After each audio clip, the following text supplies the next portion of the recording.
Hello, hello, hello. Thank you to everybody who tuned in. Sorry if my voice is sounding a little hoarse. This is Tournament of Stars, Week 4, Equilibrium against 5JDX. I am joined by my wonderful co-caster, Bowser. Good afternoon, everybody.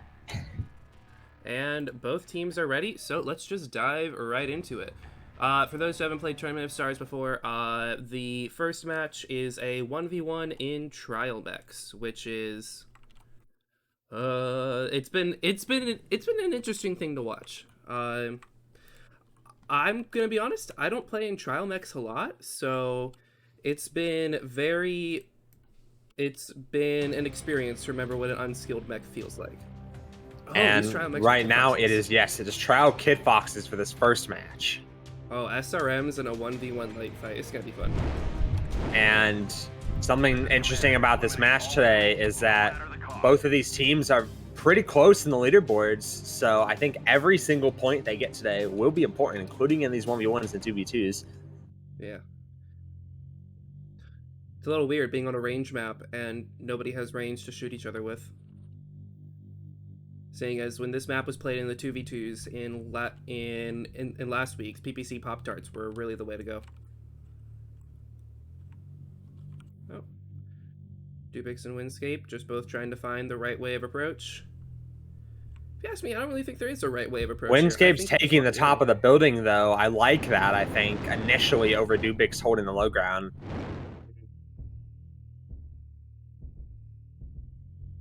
I think both sides are just waiting to see who will blink first and decide to leave their spot to engage. Yeah, they're kind of just waiting to see who makes the first mistake, I think. I think it would be more... I think if Windscape pushes into Dubix and gives Dubix the ability to side peek around the corners here, that would give Dubix a pretty large advantage. Meanwhile, I'm not sure how much of it... actually, no. Windscape would have a pretty big advantage if Dubix came in, just because of the height.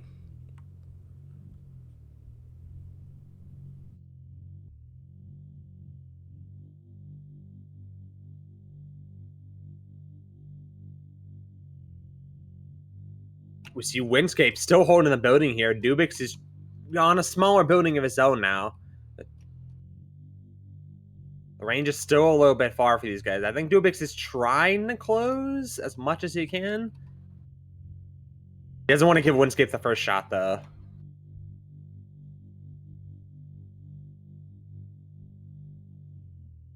These guys are just slightly hovering. Oh! Dubix does get the first shot. Oh, but Windscape's first trade. shot does 15% to Dubix's kit box. Wow. Oh my goodness. Windscape definitely has the advantage here, being on the high ground, and Dubix actually, he missed the jump. Yeah, Windscape is probably just chilling up here, willing to fire over the edge. However, Windscape has lost track of Dubix. Dubix hasn't really lost track of Windscape. I think Dubix knows where Windscape is. Dubix is making the jump up. Windscape isn't looking at him. Now he is. Oh my goodness. One shot and Dubix is half. Wow.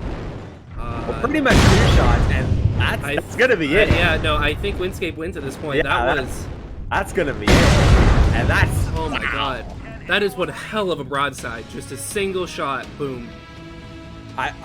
I didn't get to see very clearly, but Windscape's first shot must have been really good against Dubix. And that is the first 1v1 in favor of 5JDX. We see the damage. Only 160 for Windscape, 71 for Dubix. My goodness. What a difference not having skills makes for your armor and structure. Honestly, it's not even health. The biggest muscle memory breaker for me is the lack of cool shots. I don't even think about firing a cool shot. I just tap it, and then in these trial mechs, it's just not there, and I'm so confused. Alrighty, next we have the 2v2 on Boreal Reach. This is a medium and a light mech, so I think it's just gonna be running it down. I'm not expecting anything. I wouldn't be surprised to see range, to be honest with you. I wouldn't be surprised to see an Incubus. I think Incubuses are really strong, and they'd be really strong here too. So I wouldn't be surprised if at least one of these guys brings an Incubus. Or maybe both.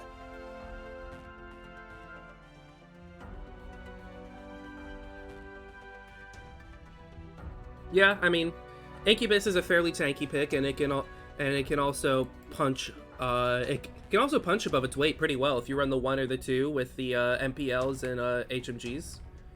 I'd say it's a pretty solid hitter, but one thing though is that compared to say an SRM bombing Jenner, is that the fact that you have to face tank the whole time can be really debilitating.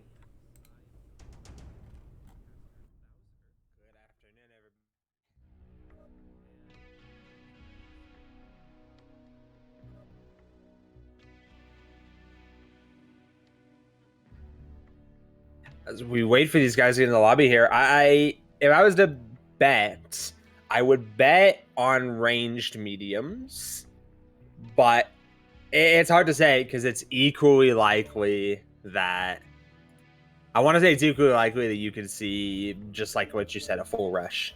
I want to make predictions here, but I think it's actually fairly difficult in these, especially on this map, because I think on this map you can do both. Yeah.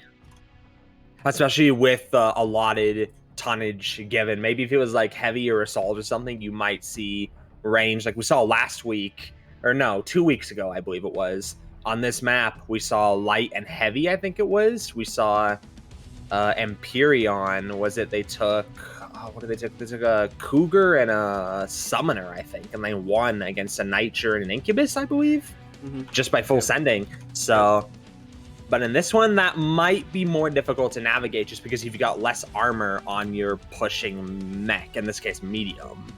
Yeah, and you know, it's just that when we watch the heavier people play on this match, it was so easy to send it in slower mechs. So, I mean, obviously, if you're running a medium and a light, you can go pretty quick via, say, Incubus and Blair. Absolutely.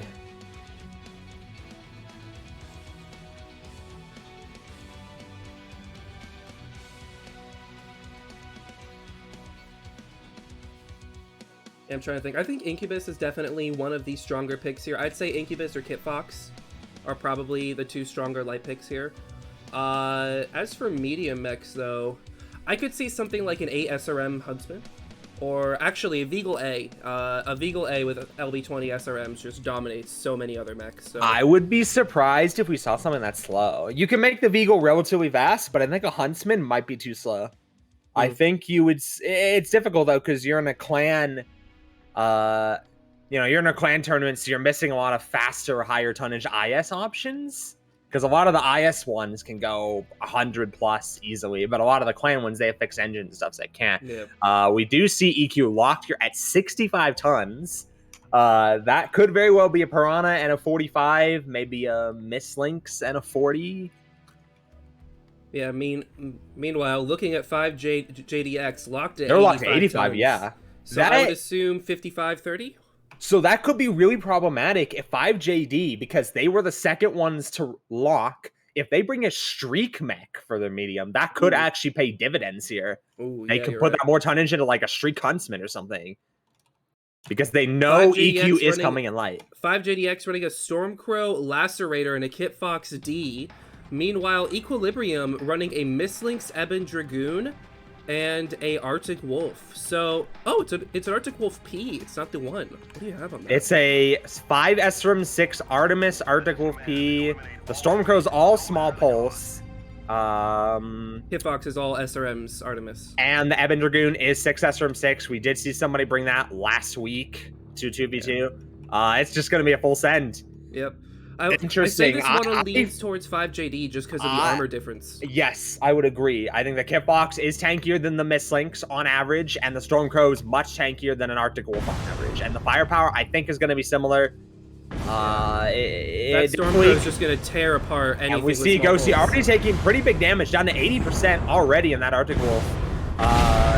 Brower's legs. It's over legs, though. Arctic Wolf just got halved, I believe. Brower's... the Stormcrow does go down first, though. That's tremendous. And the Arctic Wolf goes down almost at the same time, though. So it's going to be versus Mislinks. I would favor the Kit Fox in this one. Yeah, I favor the Kit Fox in this one, actually. Going on the cockpit view here. Yeah, no, the Mislinks just got legged.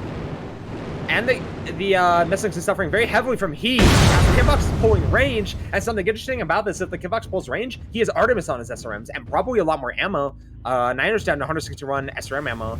Let's look at the Kitfox here. Kitfox is 252.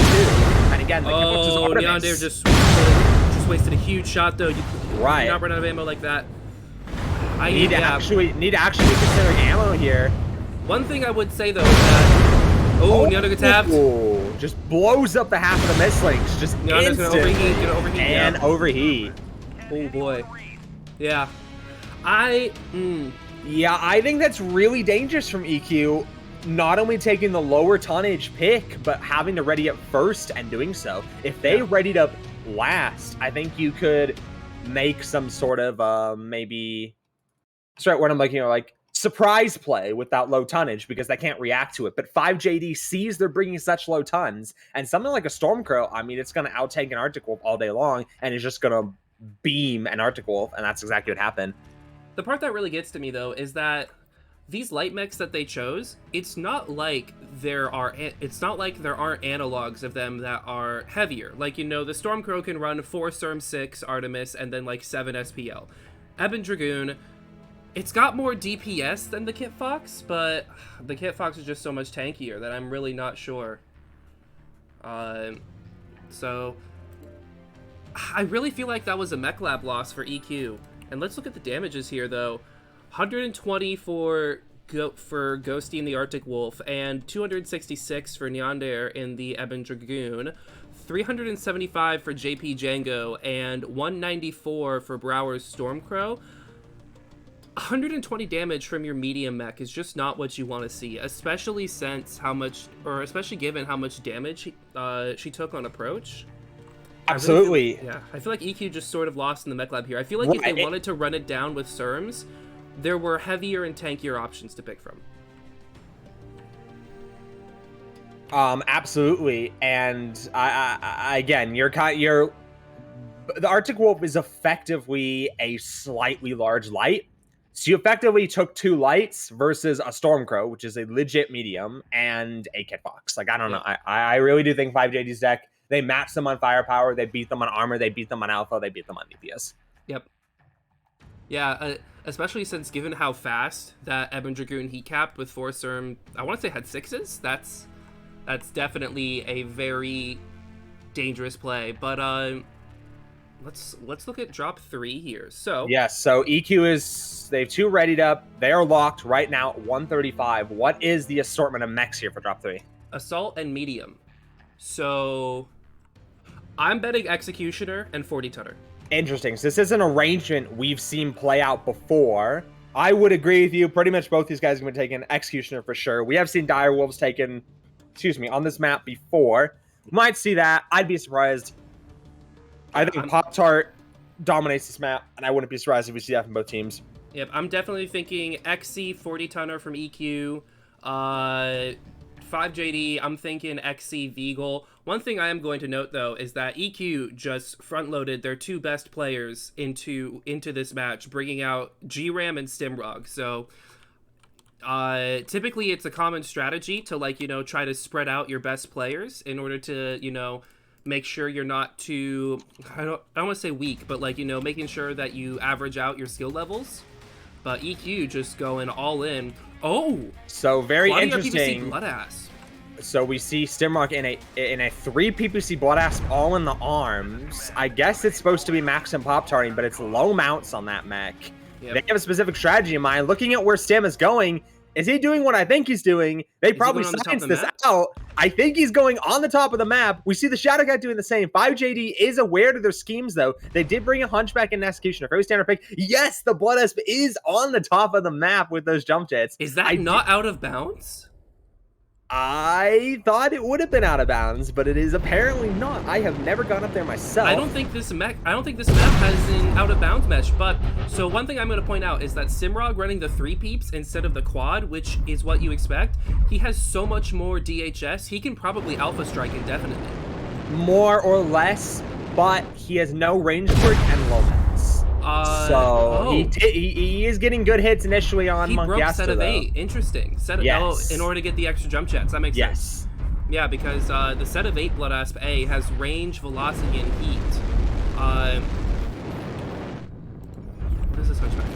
I like GRM Shadowcat a lot. Just as an aside, 5 machine guns, 2 micropulse. It's like and 2 PPCs. It's like basically as much hybrid range DPS as you can get. We see 5JDX, they're pushing up to the base of the little mountain here, but that is only going to advantage EQ here because EQ put everything in the arms. One thing I'm just going to point out here is that if you look at 5JDX's builds, they're running ER Peeps and Small Pulse, which means that they're spending a lot of their heat sinks, or ER Peeps and Micros on the XC as well, which means they're spending a lot of their heat sinks on backup Brawl guns. Meanwhile, you look at Stimrog, who's just triple ER Peeps. I would expect that to mean that 5JDX just doesn't have the heat to play the range game. Of course, GRAM is running something similar, but then you compare to what you see in Stimrog's build of just 3 ER Peeps. Stimrog is prepared to play the long con, and 5JDX is just hugging the low ground and sitting there in D4 and E4 low, but look at GRAM though. He's going for the side angle. He's going to be able to shoot down. That's exactly what you want because they're hugging and they have a UAV up. I don't know if Stim knows he's being UAV'd right now, but that's exactly what you want. And they're way up on percent at this point. They're up multiple PPC shots now. Yeah, GRAM is just trading into go. Yeah, GRAM is performing beautiful trades. If I'm Stimrog right now, though, I'm pushing up to this ledge to put my arms on this Hunchback that is currently distracted by my teammate. They could crush this Hunchback if Stim pushes up here. Especially since the Executioner put himself in a different pocket. Okay, now he's coming back to get together, but I don't know. 5JDX, the hugging the wall is not working. Yes, it may feel safer, but they are not in a scenario where they can actually shoot back, and they're putting them, and they're just letting EQ get such free damage here. I don't think there's anything they can do about it. Gojil's down to 65% and red. There's literally nothing they can do about it because they have everything in the torsos and they have not much jump capacity. They didn't plan for this. Gojil may be planning on jumping on the building to get shots on... Nope, he's not. Okay. This is just a straight up counter strat from EQ, and we love to see it, especially after how the last two 1v1s, or the last two matches went, I should say. It's... They're always lining up to get a shot on Monkeyotso. They're both just packed into a corner here, and... Yep. With this, I would just run in the open and start, because yes, I don't have cover, but at least I'm in a scenario I can shoot back. This is one of those traps where it may feel safer, but you are ensuring the fact that you lose, trying to hide in these pockets here. Oh, that's going to be a nasty airstrike. Oh, they just narrowly avoided it. Yeah, it narrowly avoided it. Oh, GRAM dropped. Yeah, GRAM is confident enough in his ability to win now. They probably know the Hunchback is... Yeah. I can't look in the cockpits. I can look in the cockpits. Let me see. GRAM is still pretty fresh as results. The Hunchback is one shot right torso. I think GRAM and there it is. The Hunchback is halved. The Executioner is also very hurt, pretty much spread all around, front and back. GRAM is open side. A good shot will probably have him. I think they're trying to bait the two maps to push into GRAM so Stimrog can drop and one-shot him from the rear. I would not drop because he can't really get shots on it as it stands. If they push just a little bit forward, he will get back shots on them. They're probably aware of this, but I don't know what they can do about GRM Shadowcat. GRM Shadowcat pretty much has to not overextend and take shots from both at once, and it's kind of just... I think if I'm Stimrog, I move to this little ledge on the left here just to see what shots I can get. Because if they're not going to play into Stimrog's hand, he's going to have to move and swap. And he is doing that. He's doing that right now. He should have shots. Does he not have the arm range? I don't know what the pitch arm range is on this mech. He may not be able to pitch low enough for that. Yeah, he can't. Oh, interesting. But I think... Oh... I can see Stimrog's toying with the drop idea. I can really see... GRAM Shadowcat is open left torso, already crit out a machine gun. Not ideal, but still has a little bit more to go.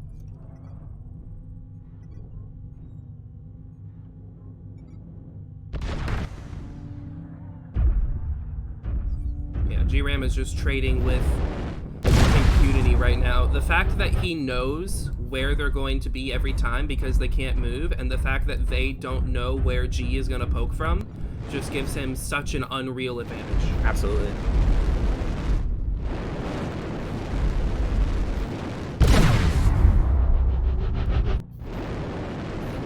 And we do see Stim making the right play as time does run low in this match, down to 3 minutes and 50 seconds. true.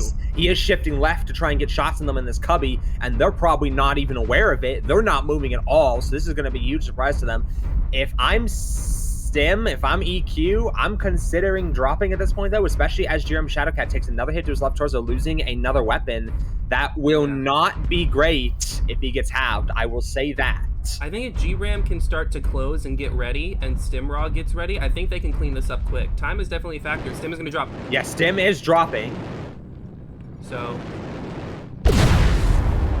And 5JDX knows the jig is up. They should at least. But they're not moving. Oh, maybe they don't. Maybe they didn't see the blood ass. They just took the damage. I don't. Okay, Yeah, now they do. Now Now they know. It's going to be doomed for them at this point. And one thing I just want to point out is that there's not a lot of cohesion going on right now between, if you watch the 5JDX players, how they move, there's not a lot of cohesion between their styles. Meanwhile, if you watch Stimrog and G-Ram, you know that they're communicating every single thing and are just playing together a lot more. EQ really needs to clean up and get a kill before the time runs out, though. I think EQ is playing a little too slow for what is definitively their advantage. I would agree they have to full send at this point, and I think that's what they're doing. 2 minutes and 20 seconds left. They don't want this match to end early. If you're EQ, you don't want this to end early. You have these guys on the ropes, down to almost 2 minutes with Stim backing up. His right leg is open. I don't know. I think they gotta commit, to be honest. Stim is trying to take shots with his low arm. Butt-ass mouse scraped the building. Stim is shooting the XE, but if I was EQ, I would really make a play trying to drop the Hunchback here, just because of how much more damage it is. The Hunchback is now open CT from G-Ram. Yeah. What Executioner is one shot left torso. That'll be a big heat boon for EQ when they rip that off. Yep. Yep. Oh, Stimrog is still trying to play down his to life. a minute 35. I'm not sure why EQ's trying to play their life, though. I think 5JDX may be going for the tie here. I mean, if I'm them, that's the play. They're up on points right now. They have no reason to push into these guys. Stim does get a good shot with his blood ass. They're legging Stim, interestingly enough. I don't know if they realize his legs are stripped, maybe, or what the deal is, but they might. Oh, no. Now he is. XC's open CC. Okay, yeah. G-Ram's coming in. Now they're going to get the XC. G-Ram's rushing in with that DPS on the Shadow. Hunchback isn't turning around. He does get him. The Hunchback is going to go down just the same. And that's it. Okay. That 1 minute left on the clock. A little close, but a commanding match in favor of EQ, for sure. Yeah, I think EQ definitely played that slow, but I don't think there was any scenario, or I don't think there was any period in that match where they were behind. Certainly not. 5JDX clearly did not know how to respond to the out-of-map play. Frankly speaking, I'm not sure I would either if I'm in 5JDX's spot, so... Alright, next up we have Crimson Straight Theta. Crimson Straight Theta on the light drop. Yeah.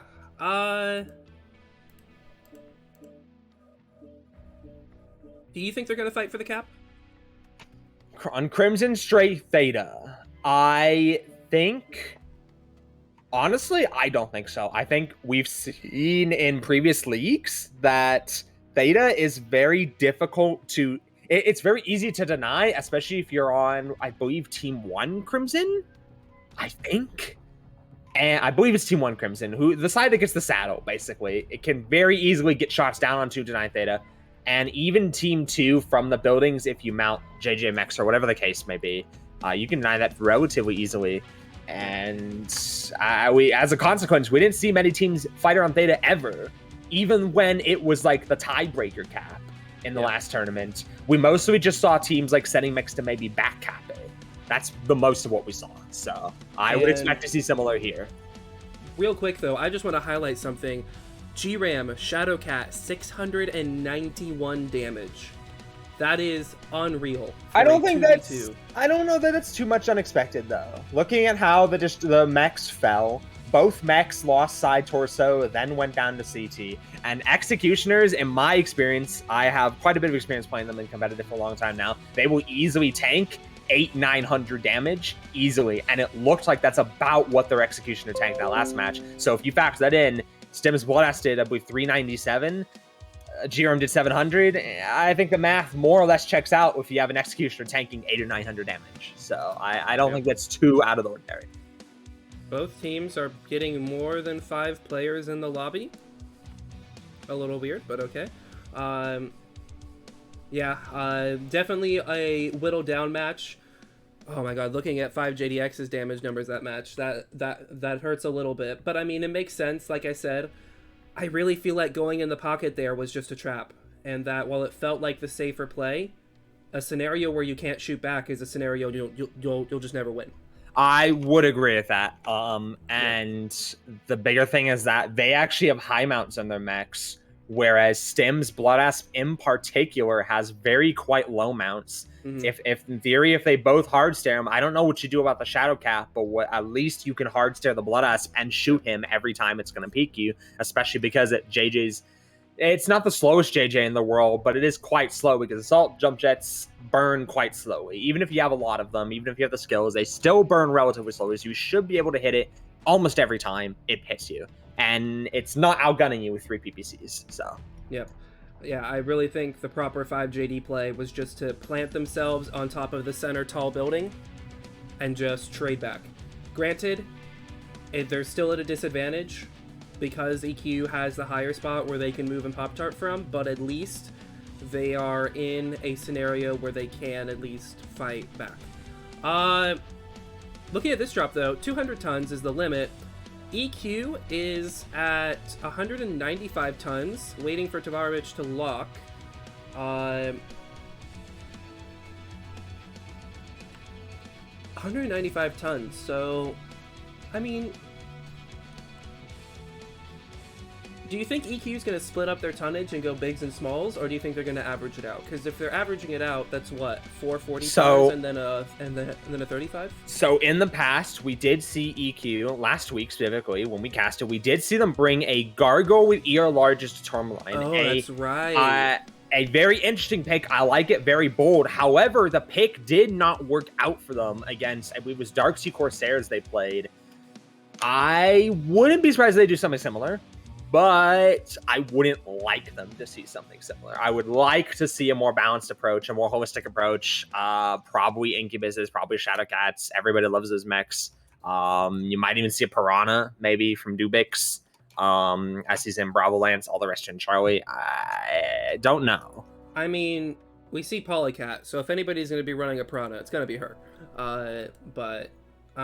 Yeah, I'm a little interested. 5JDX locking at, or about to lock at the 200 tons. I wouldn't say, I mean, only a 5-ton difference. This is anybody's game, but I really think this is going to become a push match, or at least I think this is going to play out like the Tourmaline match we did a cast of last week, where EQ started to play at range. They started to get that early chip damage, and then from there they get in and ready to brawl.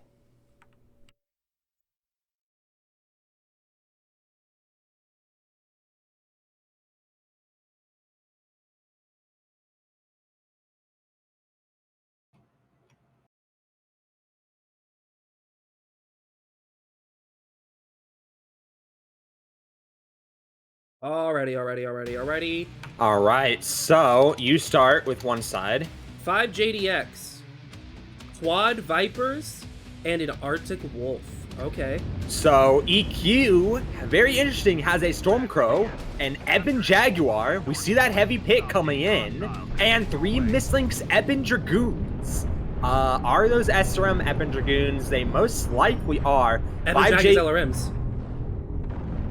Interesting. A very interesting gamble. I don't know if it's going to work. And we see 5JD bringing about what you'd expect. They're all small pulse DPS Vipers with an Arctic Wolf. They see those Lerms, they're going to run in. And then that Ebon Jag is going to be a liability. Now, they do want them to run in because we have the 3 missing Ebon Dragoons. They are all SRM 6s. A strong mech for sure. Weapon Master is in a streak Arctic-Wolf, actually. I think that's a good play. That's a good hedge. That's a good bet to hedge on this drone. One thing I do want to highlight here is that these Vipers are not running the common HMG build. They're running the small pulse and ER micros, which I think is a stronger play, just because small pulse and ER micros are much better for dueling other lights, just because you can fire that quick burn and twist, as opposed to the face time that is required. I believe the HMG build is much better against bigger mechs, but in this scenario, I believe 5JDX made the right play. So we both see sides are now aware of each other, at least. So but... Stim Stormcrow has 3 ER large and a bunch of ER smalls. That's an interesting bet they're hedging. They're bringing in Lerm Ebonjag, and it looks like they're going to play heavy water, and they're going to use the Stormcrow to deny Theta. 5JDX saying, I don't care about your water. We're going the fuck in, and they're coming in right now. I don't think they're going to get much. If I'm EQ, I don't think I'm getting much use from my Lerms here. I really don't. The big thing is... And those Lerms are coming. They know what's up. Oh, they're stalling a bit, though. The big thing Interesting. is Stimrog... Actually, yeah, 5JDX doesn't want to push this. They're going to go back into the cap. They don't want to push, actually. They turned around. They are not going to say, fuck your Lerms. They are going to turn around. That gives EQ such an advantage, though, just because, yes, they lose the cap, but it gives Stimrog the ability to start poking and prodding and burning damage at range, which 5JDX won't really be able to match. If they're unwilling to push that Lerm boat, that puts Stimrog. So now, real quick, they're making a play for Theta, 5JDX, and EQ needs to deny this, or their strat's gonna work. They do not get the deny. They were not ready for it. EQ does get Theta. Now it is, or sorry, 5JD gets Theta. Now it is EQ's game to push, and they're gonna be in trouble if they do so. Gojo did take early damage in the Viper, though. He did take some damage as like orange, yellow-orange, which is not bad. Early damage like that isn't bad for sure, but... Yep. JP Django takes a shot as well from Stimrog. Yeah, the timer, as slow as it may be, the timer for caps is there. The big thing is I really think a lot of this match is going to rely on Stimrog's opening damage. Stimrog needs to start playing a little more aggro and needs to get a little bit nearer to his optimal and start burning these legs. I'm not sure. If I'm Stimrog, they know they had enough UAVs. They've seen them running around. They know what 5JDX is up to. If I'm Stim, I'm not moving up into a bunch of Vipers Tavarovich to get and Dubix are getting Theta, though. And they are getting Theta. I don't know if 5JD has an answer for this. They do have an answer. It's called full send. It looks like they're full sending as of right now. Yeah, Brower is taking ER large fire from Stim. They are... EQ is coming back. EQ's coming straight back. They're full sending. This is a full send. The brawl will happen. LRMs are coming towards Brower. Brower's taking decent damage in the Viper, but they're going to get on this Jag pretty quickly. He's down to 75%. Polycat in the mislings is kind of just diving in the middle of a streak. Brower's legged. A Viper. Brower is legged. Weapon Master drops Polycat. It's happening so fast. That is a trade for a trade, an eye for an eye. Niner the Ebonjag is going to go down very, very, very shortly. And is halved. This is tricky. I think. This is very tricky. I still think EQ wins this. As of right now, I'm not sure about that. And now we have the Viper diving Stim. JP Django getting behind Stim. JP whiffs the back shot. JP had a perfect back shot. Stim's now getting 2v1'd. He's getting 3v1'd now. Tavares in the mislings coming in. The Arctic Wolf is light, but that doesn't matter. Drops. I think Stormcrow, Stim is tanking though. He's not dying in this 3v1. He's staying alive, really important.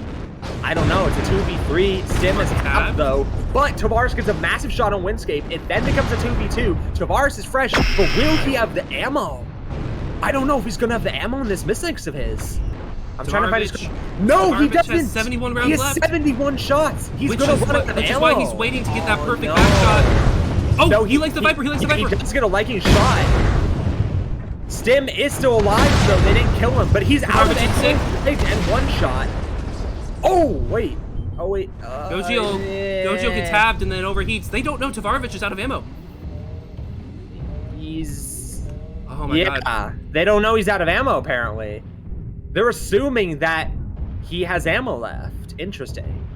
This is who... However, he is also a one-shot on his leg, so the Viper breathes on him, and then it's just the Stormcrow who is halved. The Viper is coming back in. Ooh, JP hits the wrong side there. Stormcrow does have plenty of armor, but I don't know how it's going to last versus this Viper. I think JP has keyed on to the fact that Tavarovich is out of ammo.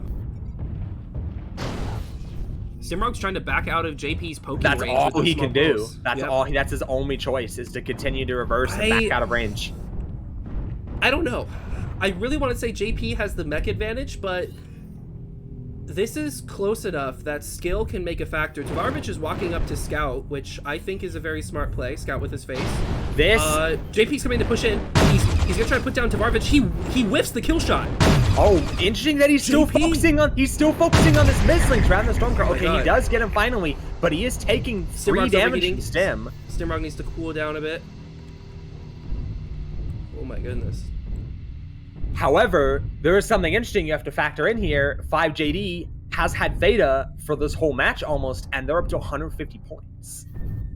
EQ was never able to decap Theta. That may be a big factor in this match.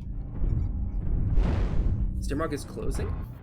Oh no, he's going to get Theta. I really think a big thing about this is that... Oh my God. He gets a good opening burn on Django, but Django's going to close into brawl range here. I'm not sure about this. I think Stim's in big trouble at this point. Heat sink destroyed for Stim. I think JP just needs to get that arm and it's over, or just take that side.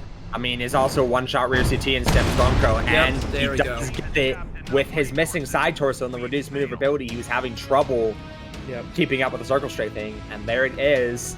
Yeah, the biggest part was just the heat. Stimrog couldn't, leverage his firepower against JP. Yep. And we do see JP Django in that Viper, 580 damage. Meanwhile, we see Dubik. Oh, actually, this is interesting. So we see Polycat 35 damage and Dubik's 49 damage. I wonder if that has anything to do with actually why they lost. The Ebon Jag did get a fair bit of damage, but of course it's Lerms on closing lights. How much of it really mattered? I'm not going to, with seeing the damage numbers, I'm not going to go so far as to blame the Ebon Jag pick, but I think it was an incredibly unsafe and risky pick in a light drop where your opponent, they just closed too fast, and that's what we saw. It clearly got some damage out, but it closed way too fast. Yep. But on the other hand, though, I feel like it was kind of the wrong play for 5JDX to prioritize the Ebon Jag as much as they did. Once they were all inside the Ebon Jag's 180 meter range, there were much more dangerous mechs to go for, and I think if they prioritized the Stormcrow or the Ebon Dragoons first, I really think they would have had a much more clear-cut win.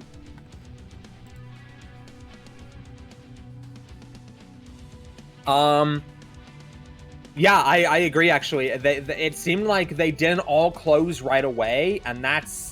Like, Ebon Jag got a bunch of extra damage out that, and it forced them to kind of shoot the Ebon Jag, I think. I think if they all just closed its minimum range, it's just kind of a non-factor. And you just leave it alone at that point and, like, kill the Stormcrow, for example. But honestly, I think the deal breaker there was your 2 SRM lights getting less than a single alpha's worth of damage. Yep. I'm not sure how that happens. It honestly looked like a pretty close match, but Tavares, I'm not sure if I'm saying his name correctly, evidently did some very heavy lifting coming in there. I don't know if it was the fact that he came in late. As you saw, he kind of wrapped in from behind. I don't know if that screwed up his 2 light buddies or what, but you just don't want to see your 2 SRM lights getting under a full alpha's worth of damage. That's just not good. So as much as I'm wanting to blame the Ebon Jag, I think we have to put fault on those 2 lights as a main contributor why they lost. Maybe you could argue maybe the lights can get away with that if they have like that heavy, I don't know, like a laser bomb and heavy, just for argument's sake, or something like that can burn legs as they close versus LRM spread damage. I don't know, but you don't want to see that from 2 of your lights. 1 maybe, as we saw from 5JD, Brower was the focus target, and he did go down very quickly, and he got like 70 or 80 damage. That's kind of to be expected, but it's not good when you see 2 people doing that.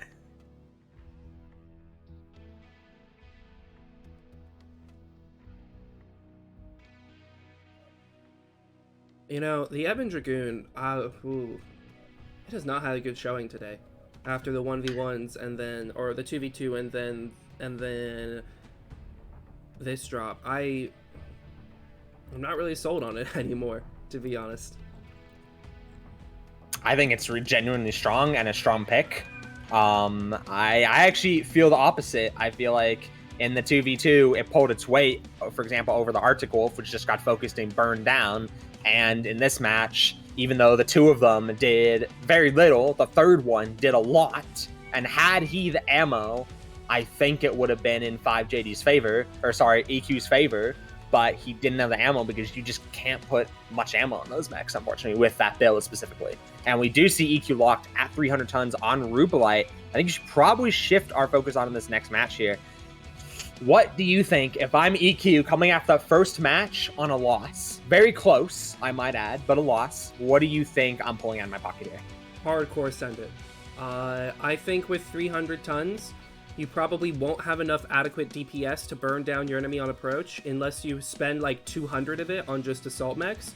So I think what we're going to see here is something akin to 5 60-ton mechs and just hardcore sending it. And I mean, that is what 5JDX did, is that they equally spread their tonnage out between their mechs and just ran at the enemy. And I think that's a very powerful strat in Tournament of Stars. Range inherently becomes weaker the lighter the drop is. So very astute observation. I agree with you, and we do see teams both locked up very fast. Unfortunately, not much time to deliberate. 300 and 300. What is the cap on this one? Is it Theta or is it something else? The cap on this one is, let me pull up the rulebook real quick. Epsilon. Epsilon, interesting. Okay, and that is a side cap with a lot of open ground. So with that in mind, I wouldn't be surprised to see quite a bit of range from both these teams. You can spread quite far on each side, so with really good sightlines on this side of the map. EQ wants to run range. Sunspider, Shadowcat, Bloodasp, Ebon Dragoon. So we see 5th Jag. They have 2 Skulls, Hellfire, and 2 Shadowcats. They brought something very similar to a 300-ton drop before, I think 2 or 3 weeks ago. So, and it's just a strong assortment of mechs. It is my opinion that the Hellfire is one of the strongest mechs in the game right now. The Skull right behind it. The Shadowcat, maybe not so much, but it is a strong, versatile pick. Very fast, high mounts, lots of lasers. Looking at these builds, the Shadowcats on all Shadowcats on the field are running LMG Vom. Sunspider ambushes are running 2 large pulls, 6 ER meds. Neander's Bloodasp is running quad large pulse and 6 ER meds, and it has ECM. That's a heavy hitter. And then Ebon Dragoon, same thing. The Skulls are quad LPL each. Yep, so it's going to be a laser vomit duel. Yeah, both teams came in with almost full laser vomit, but sorry to cut you off there. The one thing that might be a deciding factor is Equilibrium has this SRM Ebon Dragoon, and this mech is relatively tanky, right, for a 25-tonner, and it has a very, very high DPS. It will saw your torsos off, it will saw your legs off very quickly, especially on the Skulls, even the Hellfire maybe. One thing I'm going to point out, though, about these is that the 5JDX Vomit builds are much more built around sustained DPS, be it the quad LPL Skulls or the Shadowcats. Meanwhile, Equilibrium, the quad LPL 6 ER med Bloodasp, the 2 large pulse 6 ER med Sunspiders, like those are very much maximum alpha, maximum poke. Go back to cooldown. And there's already early engagements going on here. Polycat already taking a serious amount of damage. A bit of damage. If I'm Polycat, I'm saving my armor for the later stages of this match because I'm just not doing anything up until that point, which does in fact mean Equilibrium is literally going to be down a trading mech. They're trading against 5 laser vomits with 4 of their own. So this Mistlinks might have to make some heavy plays, but the solution is not to bleed your armor off. And GRM is orange. I think he got shot in the back. Let me see. Polycat is almost open CT though. Oh, that's not good. You don't want to see that if I'm Polycat. This Ebon Dragoon is a mech that's going to close out the match for EQ, and they cannot spend it this early on.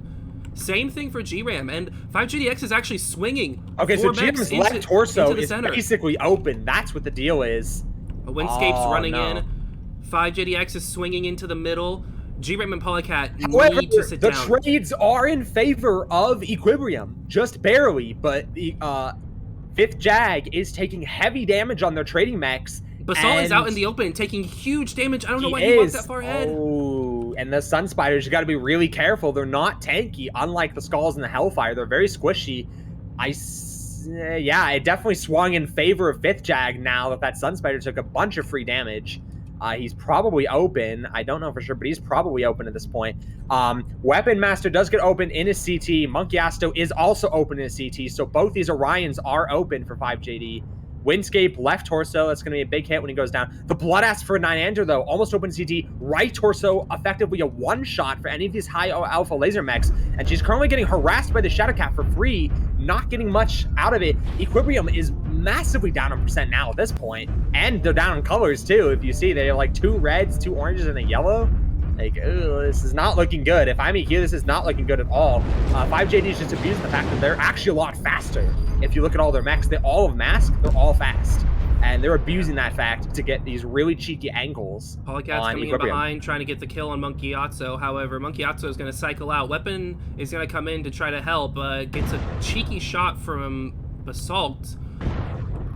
I mean, both sides are so heavily damaged. I really think it... Oh! Polycat does clean up Weapon, though. That is very good. Equilibrium is tanking quite a bit. 9ander does go down. I get the feeling if you're investing tons in that Blood Asp, I think you have to protect it a little bit more. I think it kind of just got walked up by the Shadowcats. You don't want to see that.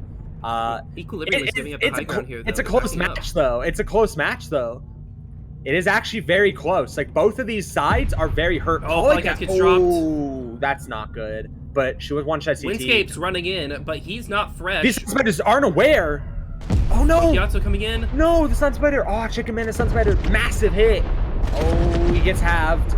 Oh, both these Sun Spiders are halved. I think this is a 5JDX win now. It depends I do whether or think not they so can as well. drop Monkey Yatsu. This Orion is tanking. They cannot drop him.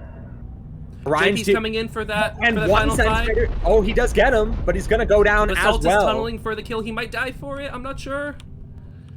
Ooh, G-Ram coming in to get the back shot. He's definitely dead for it. So it's going to be a 2-on-3, but 5th Jag. Yes. Oh, no, but Chicken Man goes down. So it's going to be a 1 versus 2 from G-Ram.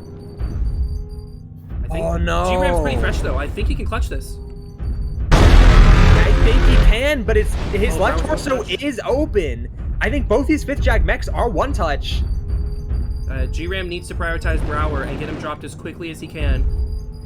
I can't look in the cockpits, unfortunately, anymore, but I want to say this is G-Ram's game, but I don't know. Like, again, his left torso, they get a good hit on the left torso. It's kind of... That's it. And he did have that 5th Jag Shadowcat. Yeah, he have Django. Brower's still out there, one-touch CT. Right, he didn't get the kill. They're both next to each other. Does G-Ram know? He doesn't know. He actually doesn't know, but 5th Jag doesn't know. He's either... Oh, G-Ram doesn't get the kill with that shot. JP Django, one-touch CT. He's running in. He's running in. I don't think that's the play from G-Ram. He does drop JP Django, though, so it's a 1v1. G-Ram's got to back up. Actually, no, just... he's. No, I think G-Ram sends it. And he there we go. Oh, my goodness. Very what nicely a clutch from G-Ram. Very nicely clutch from G-Ram. Unfortunately, I can't see his accurate percent. I can't see his paper doll specifically. I can't go in his cockpit. He still has armor everywhere except for his open side and his open arms. Nice, okay. He's spreading damage very well. And we see those Shadowcats, those final mechs in the match, putting in the work. That was a clincher the entire match. That was very close. Neck and neck, the whole match. Very fun. So EQ is trying very hard to maintain their points lead in this div. A match like this, where it's 4 to 5 kills, the point differential is not that big, so it's not really enough to solidify EQ's lead. So we do see, right? So we look in the damage numbers. It actually tells you a very interesting story. If you look at the mechs, right? Knowing how close the match was, you can see that EQ actually out-damaged 5JD quite heavily. There were a couple hundred points at least of my quick math damage up, despite the low balls on each team. And you realize that is because they had to shoot into mechs with much higher armor than them. Those Skulls, that Hellfire, much tankier than their mechs. And even the 2 Shadowcats versus the 1 Shadowcat and the Mistlinks. So it was really even. That's what I'm trying to emphasize here. It was actually a super, super, super close match. One of the closest matches I've seen in a very, very, very long time, actually. It was even, but I think both sides played incredibly recklessly. I think both sides played very hard and loose with their armor. I agree with that. I think 5JD took a lot of heavy damage very early, trading into higher alphas. That's the thing with those LPL skulls, right? Is if you take them, you kind of have to use the fact that they outrange the laser bomber mechs quite heavily. The normal, like the Sun Spiders, for example, they outrange, and even the, not really the Blood S, but especially the Sun Spiders, which comprise the bulk of 5JD's or EQ's firepower, right? They, what's the word I'm looking for? They have more alpha, but they have quite a bit less range with all those mediums. So if you're using those skulls, you want to abuse the fact that they have more range to make for the fact that they have less alpha. And I don't think 5JD really did that, and we saw that in the trades. But they then, later in the match, as it developed, they used the vast maneuverability advantage they had over EQ to just, for example, that Blood Asp was just an anchor. It really was just an anchor that EQ dropped to free up the rest of the team almost. It felt like something analog to that. And they really got abused by the maneuverability. But Jerome pulled the 2v1 clutch, or 1v2 clutch. Very nice.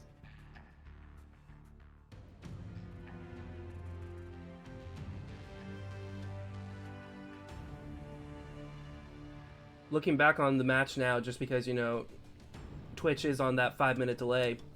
Yeah, one thing I immediately realized is that EQ has these higher alpha, less sustained builds.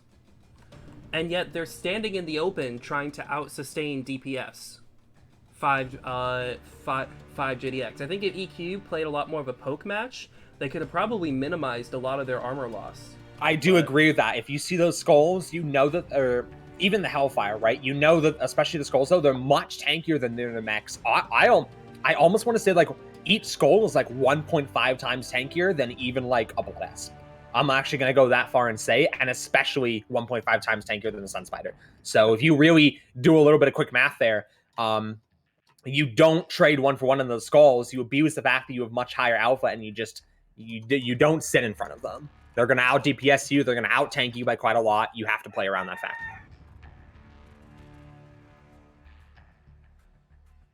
Alrighty, moving on to drop 3 though.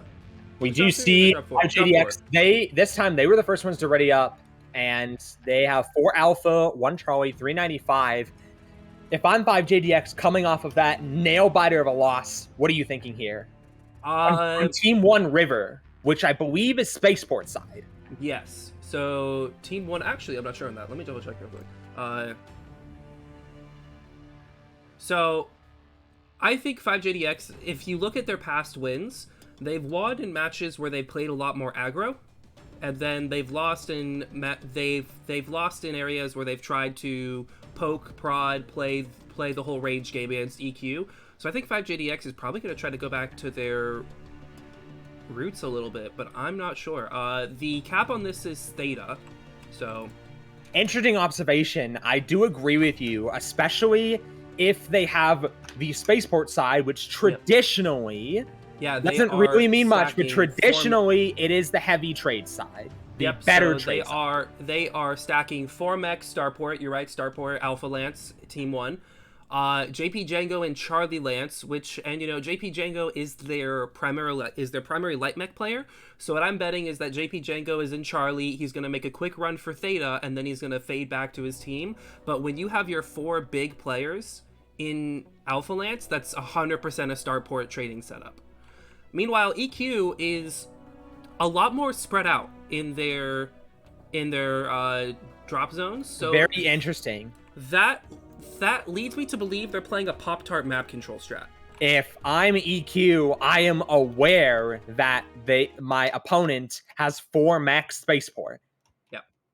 So that means they're going to be slow to any sort of rush. They're going to be slow to any other area of the map but Spaceport. Yep, so if I'm EQ, I'm thinking about that as I do my lances and my mechs here. I wouldn't be surprised to see right in at least some way multiple executioners. They can pop start, they can push, they can tank. I wouldn't be shocked to see multiple executioners here coming from EQ. Equilibrium running Highlander 2C, Executioner, Shadowcat, and Skull. So we see 5JDX here a little bit early, but we can look at the mechs. Oh, here we go. They're dropping now. We see 2 Skulls, 2 Dire Wolves, and a Shadowcat. So they are leaning very heavy into this trade situation here with these Skulls. And the Dire Wolves are the Skulls know their large pulse.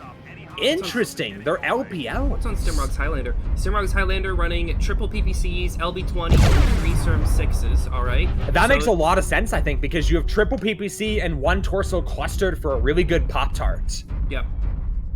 So, that makes a lot of sense.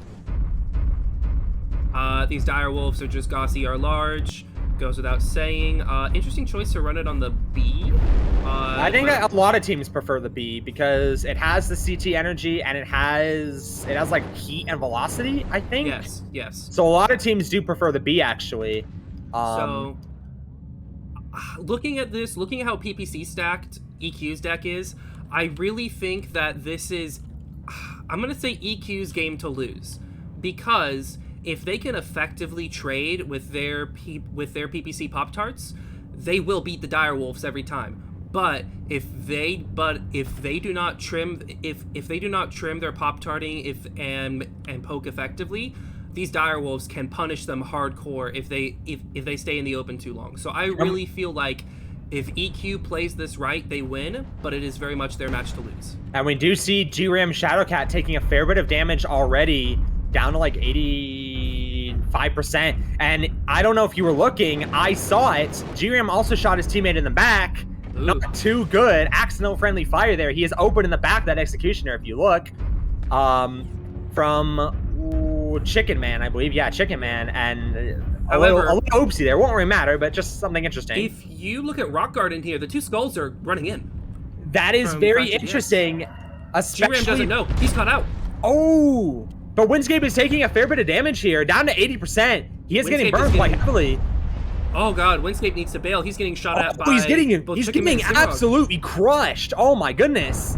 60%. Oh, he's getting crushed by this anti-brawl, because we see that the Orion from Ghosty has 3 PPCs and LB20s. That gives him quite a bit of a brawl advantage. Windscape got absolutely crushed. I think he's halved. Yes, he is. He's down to 2 large pulls. Oh, he got shot in the back. Oh, that's terrible. So as Windscape tried to push, we had Stimrog and we had Chicken Man out near the Citadel Riverside, and they just tore Windscape up from behind. Windscape is running back, trying to salvage his mech any way he can. Even if he does make it out of this, he's going to be on death's door. I'm really not sure. That he evidently did not have the covering fire that he thought he did. Jerem Shadowcat does take a fair bit of damage. Left torso, I believe, is open on that Shadowcat. I just don't think Brower and Windscape were expecting as many guns to be trained on them. I think they were expecting to catch the Shadowcat and the Skull alone, but they just had Overwatch from their other 3 mechs and were absolutely hammered down.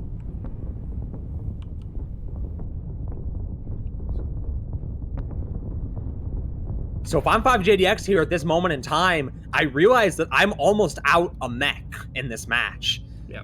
I don't know if it's going to influence anything, as neither sides have gotten Theta, and I don't know if either side can get Theta for that matter, but... I think as long as this dire wolf is up there in Monkeyatsu, they can't really get Theta. However, Monkeyatsu is getting punished heavily by these peeps. Right. And he can't really shoot back with his Gauss. He may be able to get a slight scratch with his ER large, but it's going to be really hard to leverage your Gauss against PPC Pop-Tarts at that range. JP Django taking a fair bit of damage in his Shadowcat, which Shadowcat doesn't have much armor, so that damage is going to stick. It's not particularly tanky.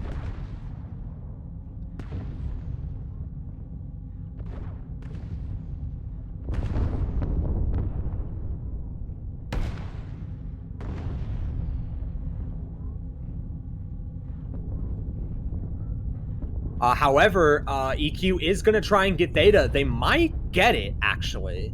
They do. That's really bad for 5JD. Monkeyatsu had to sit Brower down. in his skull. Brower in his skull is down to 70% and red. I can't look in the cockpit. He's open side. He's open side and orange armor CT. This is not good that's for Brower. not good. So EQ is winning quite a bit on the trades with all those PPCs.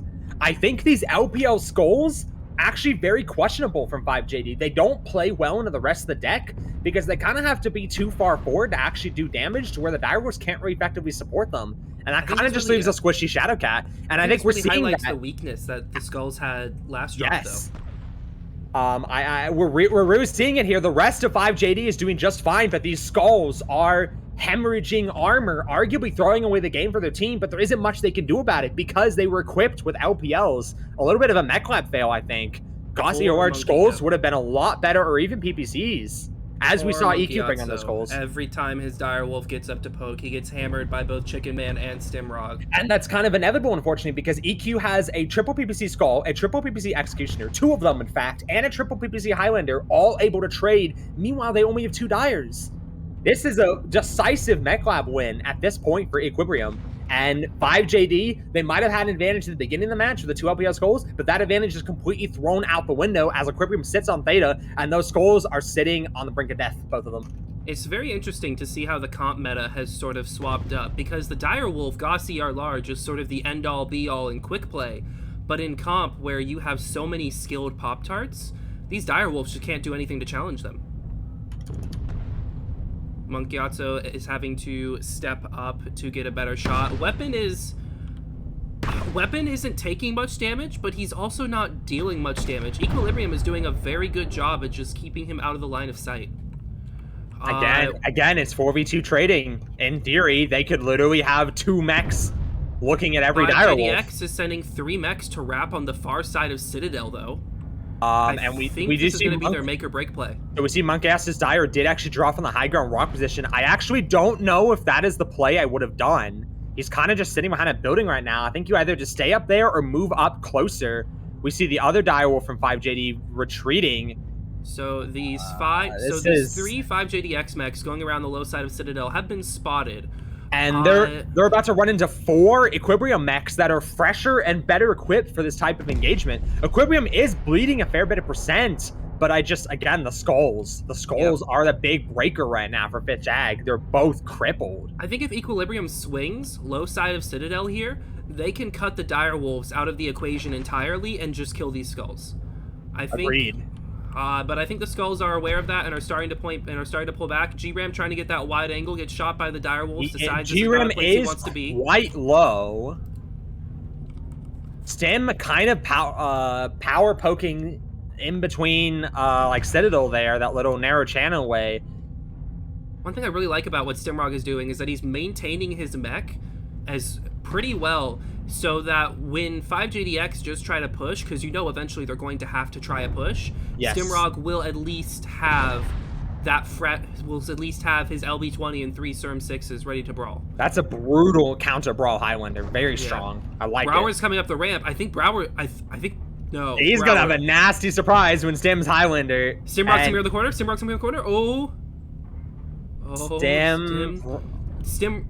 doesn't want to come against the Direwolf, but Brower's picking that fight. But the Dire goes down from Monkey Ass, so Stim goes in his last shot, Brower gets halved. It's just, we're just seeing that difference in percent right now. I don't know why Brower decided taking that fight was a good idea. If those skulls were fresher, well, 5th Jag wanted to try and make a 3v1 happen. You saw the Shadow Cat above Stim. You saw the skull pushed up to him, but Stim just like absolutely not shutting down the Dire. Gets a headshot on Monkey Yatsu. Interesting. Does that mean the Dire stripped head armor? Because 3 PPCs, 3 PPCs do not ordinarily headshot. That's a very questionable decision, stripping head armor in comp, unless especially on a Dire. Right, unless the Dire already took another hit to the head, which is possible. It is a Dire. Coming in behind, picking a duel with Brower. I don't see a way Brower wins this. Chicken Man just has too much firepower, and Brower has too little health. It's really just a cleanup. There's no way that Brower even at all wins this. The Executioner does shut down Brower. The one thing EQ just and the Shadow Cat goes down, and then the Dire's getting 2v1, and that is going to be all she wrote. That's going to be an absolute stomp for Equilibrium. Played almost perfectly. Nope. There he goes. 5-0. Not. Played almost perfectly by Equilibrium. 5th Jag, they tried to do 2 different things at the same time with their deck and failed at both. A very old mistake, as old as time. They tried to do too much with their deck and failed at both. We see those skulls. And Brower actually did get more damage than the Dires almost. If I'm 5th Jag looking at those Dire damages, that's not good. But again, of course, the Dires were trading against double their tonnage almost every single time they exposed. Right? Equilibrium was ready to shoot them with 4 mechs. They're only ready to shoot back with 2. And Which looking at the damage, it's just Equilibrium is like 500 more damage or something like that. It's just absolute brutal stuff. it's kind of a crux I see, or not a crux, but a common pattern I see a lot in Div A, is that a lot of these Div A teams try to sort of overcomplicate their drop decks, which is what 5JDX did. Meanwhile, EQ had the very simple Pop Tart with Brawl backup weapons. Yeah, That's it. Straightforward. Five JDX was trying to do this Direwolf Overwatch with like skulls poking and prodding for a push, and then the Shadow Cat trying to get those angles. EQ was just nope, we're not doing that. We are going simple, Pop Tart with backup. absolutely. And I think that it's a common thing you see in a lot of Div A is that more often than not, I feel like the simple strat just has that inherent advantage. Absolutely. I agree very much. I'm a huge proponent of that type of play myself. And now we're looking at Alpine Peaks. 500 tons is the limit, so 5 100-tonners can be brought, and the cap point is Gamma. Which is, if they play around the cap, we're going to see... Gamma's off the side of the map, isn't it? Gamma's all the way off the side of the map. It's interesting. I'm curious to see how this engagement plays out, because I mean, everybody can fight in the normal main channels. Yeah, sure, if you want to fight in the, where the normal 4 caps are. Right. We've all seen it countless times. But a trading fight with Gamma as the only POI, I'm gonna find that very interesting to see how these teams set up. And one thing I'm gonna highlight is that 5GDX has already spent 2 of their 4 Direwolves, and it's a 500-ton deck. You can bring any mech you want. So it's curious to see.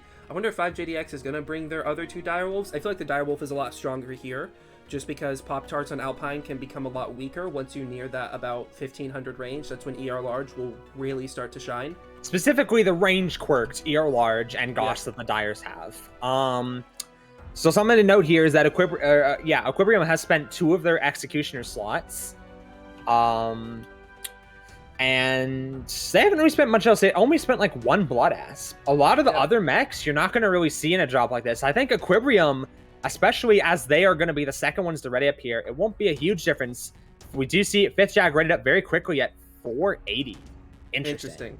Very interesting. So that's 5 assault mechs, but I'm not sure exactly how. I believe 4 Executioners or 5? Or no, the limit's 4. You're capped to 4. Right. So 4 Executioners and then 4 Executioners and then a 100-tonner would be a valid play with that drop, with that tonnage. And that wouldn't be bad for Xyz in a Dire. I could see very nice things coming out of something like that. This is a tight on the wire match, though I do want to say Equilibrium is a fair bit ahead in points at this point because 5th Jag didn't kill a single one of their mechs last drop. Yep. I don't know how the points go, but I think Equilibrium is quite a bit ahead at this point.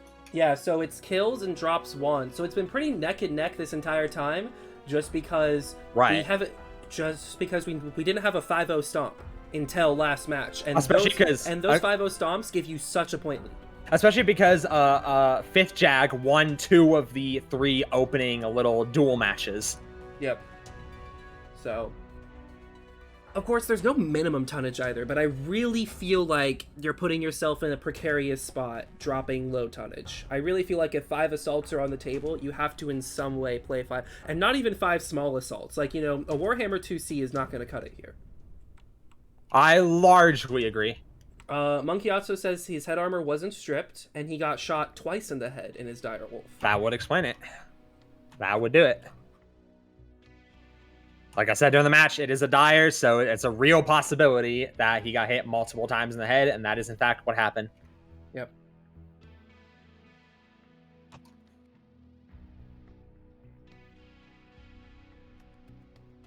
And we do see both of these teams. 370? Wait, what? 370 from Equilibrium.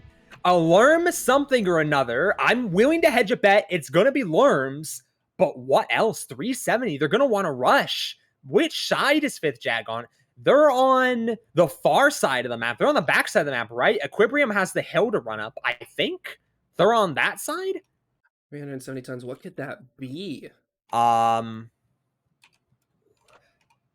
Xe, Rancor, Shadowcat. That's so strange. I don't know what the Shadowcat brings that another assault They're doesn't. counting on the Shadowcat speed to get angles. That's what they're going to count on and farm the bigs that 5th Jag had to ready up first and bring. And we do see 5th Jag, 4 Xes, and a Spirit Bear. So the Spirit Bear, I'm going to check that build real quick, but that's 100% a brawl contingency if a push happens.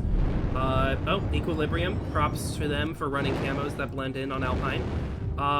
Spirit Bear is 2 ERPPCs, LB20, and 4 Sturm 6s. The classic. So, normal. I mean, the 2 PPCs kind of strike me as a trap a little, just because you're going to feel the urge to poke with those, but there's no way that if you get shot back, there's no way 2 PPCs win the trade. One thing I'm immediately going to highlight here is that GRAM running through Theta, running through the Theta pass, trying to get those off angles, which is really the only thing the Shadowcat can really bring to the table here in this scenario. Just real quick, I don't really agree with your assessment there on the Spirit Bear. Like, I think that's like saying, oh, you have a bunch of alcohol in front of you, so you're just gonna drink it and get drunk. I don't really agree with that. There's a measure of self-control you have to put in there. And when you have 2 PPCs, you have extra damage to shoot people running around in the open, snipe the legs, especially on these Shadowcats that might come useful, or hit the torsos. And you have extra alpha for rounding around a corner and pumping somebody. So I think the 2 PPCs is fine here. And we do see GRAM get that first side shot in, immediately breaking up 5 JDX. Yeah, so GRAM is behind their push right now. They're just gonna get shot in the back by this GRAM here, in the side and the back by this GRAM here in a Shadowcat. Their push, they're just running up the hill into Equilibrium, which is the smart play, by the way, because Equilibrium is so light on tons. But I don't know. I think the proper play from GRAM is to wait until they started trading with EQ's bigs and then coming for the back shot. But it doesn't seem to matter. 5 JDX is just powering through. They're paying the Shadowcat no mind, which strikes me as a little dangerous. I don't agree with that. 2 PPCs into the back of an assault isn't that much damage. It's a common mistake you see where people are like, oh, I'm being shot in the back, I must turn around. I don't necessarily agree with that. It's dangerous for sure if you let it go on for too long, but it's just 2 PPCs at the end of the day. Yonder in a 4 ER large Shadowcat. 5 JDX just running straight in. They know how much of a tonnage advantage they have. Yes. They're just going to run in and abuse that.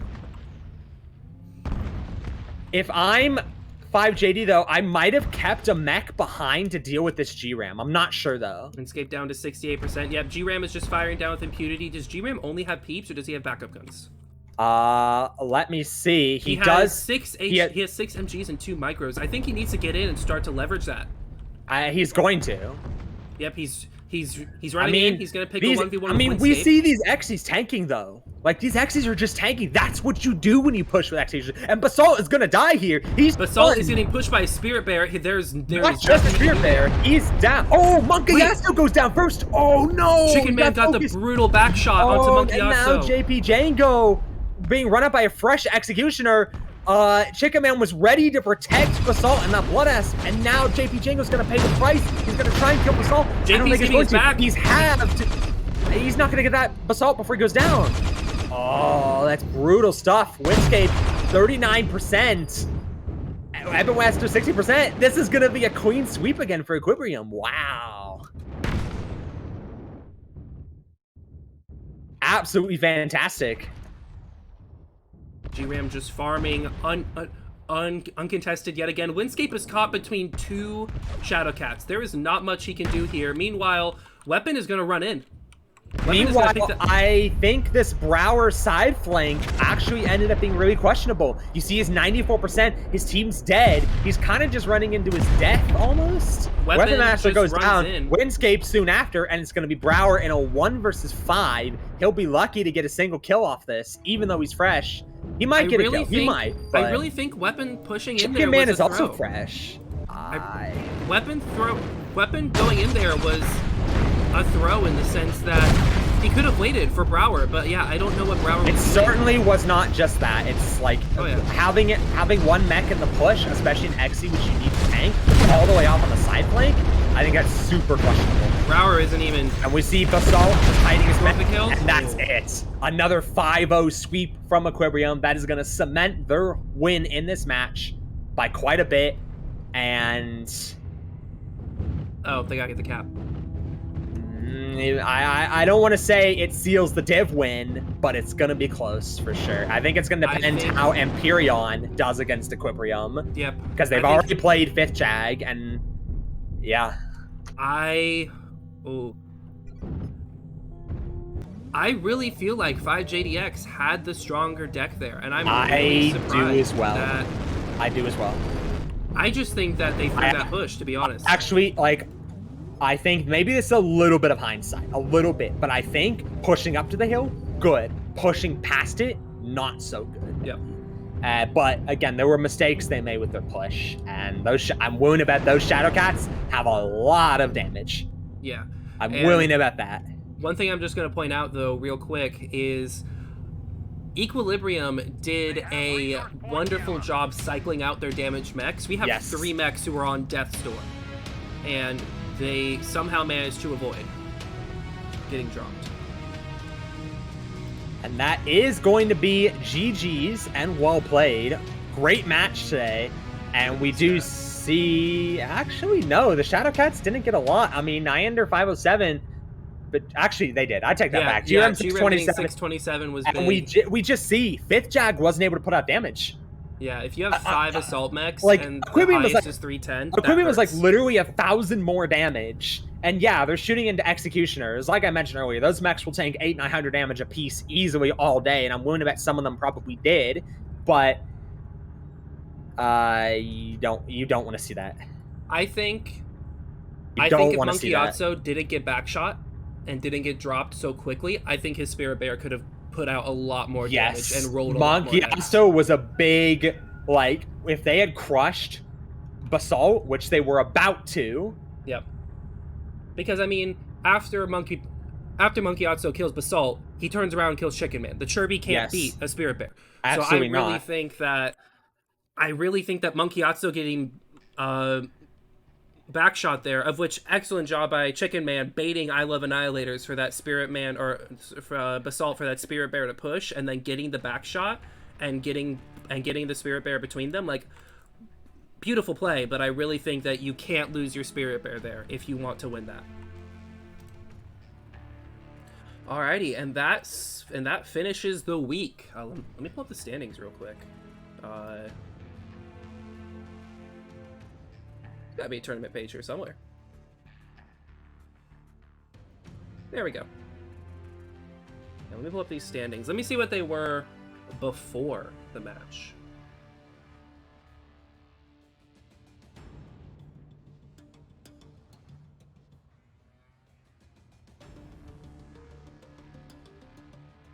Yeah, so before this match, Equilibrium had 169 points to 5JDX's 164. So absolutely neck and neck. With third place being Empyreon, 125. So then, looking at this now, so I'm not sure what the exact points are now, but Equilibrium definitely came out ahead here, with 5JDX next week going against Clutch, and Equilibrium next week going against Empyreon. So it's the final match, right? I believe. Yeah, next week. Okay. So I think if Equilibrium loses, and I mean has a resounding loss to Empyreon, and 5JDX has a resounding win to Clutch, I think it's still 5JDX's div to win. But 5JDX's? You think so? Equilibrium went quite ahead in points. Yeah, but I think if they throw against Empyreon, and 5JDX gets a clean sweep against Clutch, I think...